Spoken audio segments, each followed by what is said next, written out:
जी बिस्मिल्लाहिर्रहमानिर्रहीम। अस्सलाम वालेकुम नाज़रीन, मैं आपका अपना ज़वार की मोहम्मद अब्सार हैदरी आपसे मुखातिब हूँ। अल्लाह बिन पाक आपकी तौफ़ीक़ात में इज़ाफ़ा फ़रमाए। जैसा कि मैंने आपको बताया था कि हम इंशाअल्लाह इंटरव्यूज़ का सिलसिला जो है ना वो शुरू कर रहे हैं। तो आज मैं बहुत ही एक प्यारी हस्ती का आपको तारुफ़ करवाऊँगा जो कि माहिर हाज़रात हैं, माहिर रमल हैं।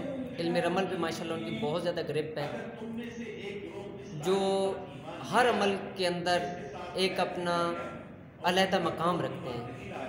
तो आइए मैं आज आपको मिलवाता हूँ सैयद शाहिद अब्बास शाह साहब से। अस्सलाम वालेकुम शाह साहब, वालेकुम अस्सलाम। कैसे हैं आप? अल्हम्दुलिल्लाह, शुक्रिया कि बला अपनी मुलाकात का शरफ़ दिया और मेरे पास आए हैं। अल्लाह की पाक आपको सलामत रखें। तो शाह साहब, आपको अमलियात का शौक़ कैसे पड़ा? किबला अमलियात एक तो ख़ानदानी था। मेरे दादा परदादा जी अमलियात में काफ़ी मुकाम रखते थे, लेकिन मेरा ये शौक़ बचपन से ही था। वालदैन की सपोर्ट नहीं थी, लेकिन जो शौक़ परवान चढ़ता रहा आहिस्ता आहिस्ता, तो मैंने फिर उलूम रूहानी पर पढ़ना शुरू कर दिया। अच्छा। बरनी साहब की कुतुब पढ़ी, जी मेरे वाले साहब लेके आए थे, मैंने बहुत छोटी उम्र में पढ़ी थी। तो उससे मुझे और ज़्यादा शौक़ पैदा हुआ कि ये कुछ अमलियात एग्जिस्ट करते हैं। जी जी जी तो जी कुछ ख़ानदानी असर भी था।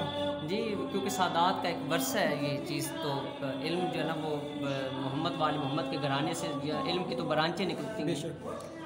तो शाह साहब, आपको किन किन असातिज़ा की रहनुमाई हासिल हुई? जो मेरे बुनियादी उस्ताद हैं वो किबला गुलाम कब्बर साहब हैं, डेरा गाजी खान से। अल्लाह पाक उनके दर्जात बुलंद करे, पर्दा कर दें। शमसी सादात में से थे वो। जी तो बुनियादी तौर पर वो मैं उनको अपना सही उस्ताद मुर्शद मानता हूँ। उन्होंने मेरी रूहानी तरबियत भी की है और इखलाकी तरबियत भी की है। अमलियात के साथ साथ उन्होंने मुझे एक अच्छा इंसान बनाने में भी बहुत मदद की है। ये एक उस्ताद का बहुत अच्छा यानी कि फ़र्ज़ में शामिल होता है कि वो अपने शागिर्द को एक आला मकाम पर लेकर जाए। अक्सर लोग कहते हैं कि उस्ताद अपना कोई ना कोई गुर रख लेते हैं। क्या शाह साहब ने कभी आपसे कोई चीज़ छुपाई? किबला ये सवाल तो बड़ा चुभने वाला है। तमाम असातिज़ा रखते हैं, उन्होंने मुझे अमाले शर से महफूज रखा। ये बहुत बड़ी बात है। तो वो उनका एक ही था अमल सबसे बड़ा, सूरतुल कौसर का। तो मुझे उन्होंने वही अमल करवाया था और मुझे उस पर उन्होंने काफ़ी मेहनत करवाई थी। तो आपने वो अमल कितने यानी कि उसके कितने चिल्ले वगैरह किए आपने, या उसकी आपने अफादियत क्या नोट की है जो अमल उन्होंने आपको करवाया? चिल्ले तो मैं उसको हर एक 41 दिन का एक मासूम को हदिया कर देता था। अच्छा। आइमा की जी, 12 इमामों में से। 12 इमामों में से। इस तरह मैंने कोई तकरीबन याद है 7-8 दफ़ा अच्छा। सूरतुल कौसर को मैंने पढ़ा है। इसकी तादाद पे भी डिपेंड था, 1000 से शुरू करके फिर अगले चिल्ले में 2000, 3000 इस तरह बढ़ती जाती थी रोज़ाना की बुनियाद पे। जी सूरतुल कौसर एक ऐसा अमल है जिसमें इसमें वलायत है। जी आप को ये एक इंसान बना देता है मुकम्मल। अमलियात में लोग फ़वाइद देखते हैं अमाल के तौर पर, लेकिन ये आपकी ना रूह के साथ अगर अटैच हो जाए ना, तो ये आपको बहुत से दुनियावी और रूहानी, मजहबी, जिस्मानी फ़वाइद का बायस बनती है। मुझे कशफ की कैफियत हासिल हो गई थी वाह। उस वक़्त जब मैं इसे पढ़ता था। जी आप सवाल करते थे तो मेरे सामने वो चीज़ें खुद ब खुद लिखी आ जाती थी। तो मैं बड़ा हैरान था। अपने उस्ताद मोहतरम से इस बारे में गुफ्तगू की, तो उन्होंने कहा बेटा ये जज़ब करो, जी अभी जी तुम जी छोटे हो, जी जी जी जी तो ये चीज़ें बर्दाश्त करने वाली हैं। शाह साहब, आपको कितना अरसा हो गया सूरह कौसर के ऊपर, यानी कि इसके सूरह कौसर के अमाल से आपने कितना अरसा से यानी कि आप इसको अपने इस्तेमाल में ला रहे हैं? मैंने इसका 2007 से मैंने इसके अमाल को स्टार्ट किया था। जी 2007 से लेके मैं 2016 तक इसकी चिल्ला कशी में अच्छा। रहा था। तो इसमें आप ये बताएं कि तज़किरुल खलाइक और रजूल खलाइक के हवाले से आपने सूरह कौसर की तो तज़कीर बहुत ज़्यादा है, तो आपने इसमें कितने यानी कि फ़वाइद इसमें पाए हैं आपने? किबला इसका ना सूरतुल कौसर की तस्खीर को देखें या और भी कुरानी अमाल को देखें, तस्खीर तो पूरे कुरान की ही है, लेकिन इसकी ख़ास तराकीब हैं। सूरत कौसर के साथ अस्माउल हुस्ना से मदद लेते हैं। मसलन सूरत कौसर के साथ या रज़्ज़ाक़ हो या फ़त्ताह हो, जी, जी, जी। और अगर इल्म के लिए पढ़नी है तो या अलीम हो जी। या आलिम हो, और अगर कुव्वत पैदा करने के लिए, अपने आप को मजबूत करने के लिए या कादिर हो या कवी के साथ। जी। इसी तरह हमारे शर में या कहार हो या जब्बारों के साथ मिला के पढ़ी जाती है। तो ये इसके मुख्तलिफ तराकीब हैं जो मेरे इस्तेमाल में अक्सर रहती तो है। शाह साहब आप हमारे नाज़रीन के लिए कोई सूरह कौसर का अमल पेश करें। क्योंकि आजकल जो हमारे इखलाकी मामलात में मियाँ बीवी के झगड़े चल रहे हैं, जी। तो उसके लिए मैं एक बताना पसंद करूँगा। आप सूरतुल कौसर को रोज़ाना 72 मरतबा दिन 11 बजे सर्दियों में आप एक वक्त में पढ़ें तसव्वुर के साथ। अगर आपस के मामलात में मियाँ बीवी में नाचाकी है, अंडरस्टैंडिंग नहीं बन रही, तो 7 दिन उसे एक जगह पे 72 मरतबा पढ़ें, अव्वल व आखिर 19 बार दुरूद शरीफ के साथ। फिर 7 दिन के बाद मामलात आप देखेंगे आपके आहिस्ता आहिस्ता हल हो जाएंगे, और उसे हमेशा के लिए सिर्फ 19 बार अपने विरद में सूरतुल कौसर को रख लें। और मैं इस अमल की इजाज़त भी देता हूँ अपनी तमाम बहनों को और भाइयों को जो अपने अज़दवाजी मामलात में जिनको मुश्किलात आ रही हैं, तो ये कुरान से इस्तिफ़ादा करें। तो शाह साहब ये मुझे बताएं, इल्म जफ़र के हवाले से भी माशाल्लाह आप जो है ना इल्म जफ़र और इल्म रमल के हवाले से भी आप काफ़ी यानी कि नॉलेज रखते हैं। तो इल्म रमल के हवाले से और इल्म जफ़र के हवाले से आपने क्या यानी कि देखा है कि इस कितनी पावर है इनके अंदर? इल्म जफ़र के अमाल के अंदर आप अगर एक अमल तैयार करते हैं किसी इंसान के लिए, तो उसका रिज़ल्ट कितने दिनों तक आ जाता है? ये मेरा फेवरेट टॉपिक है। मेरे वालिद साहब माशाल्लाह अच्छे जफ़ार थे जी।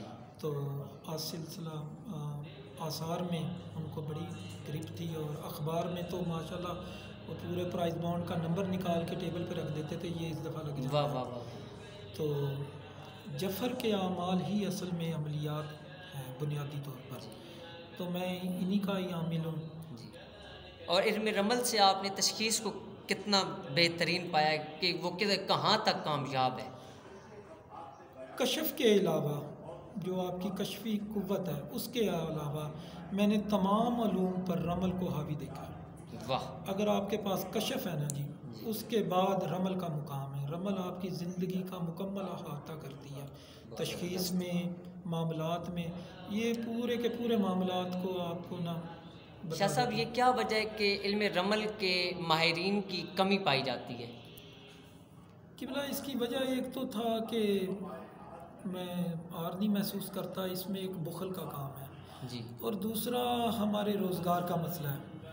तमाम आमिल हजरात की माली हालत इतनी अच्छी नहीं थी कि वो इस इल्म की तजवीज़ के लिए या तरक्की के लिए कुछ इंस्टीट्यूशन कायम करते। ज़ाहिर रोज़ी रोटी के मामलात के लिए उन्होंने इस इल्म को अपने तक महदूद रखा।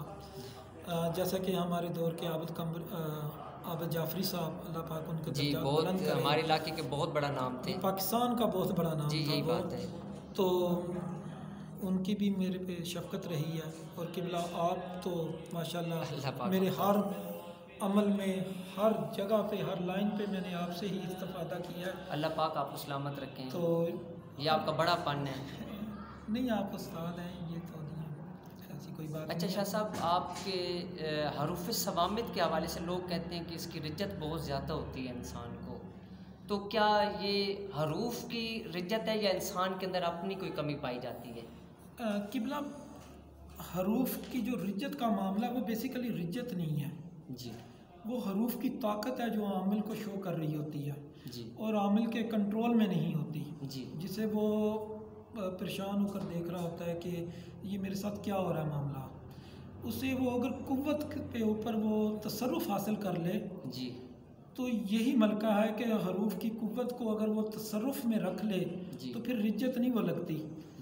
तो देखा जाए तो हमारे मुल्क के नामवर आमलीन इसकी रिज्जत का शिकार रहे हैं बकौल, ऐसे कोई शवाहिद नहीं है अगर सूरत इखलास या आहद हो या वाहिद जी। हो और या सूरतुल कौसर आप पढ़ते हैं अपने अमाल में, तो ये इनकी रिज्जत मैं महसूस नहीं करता।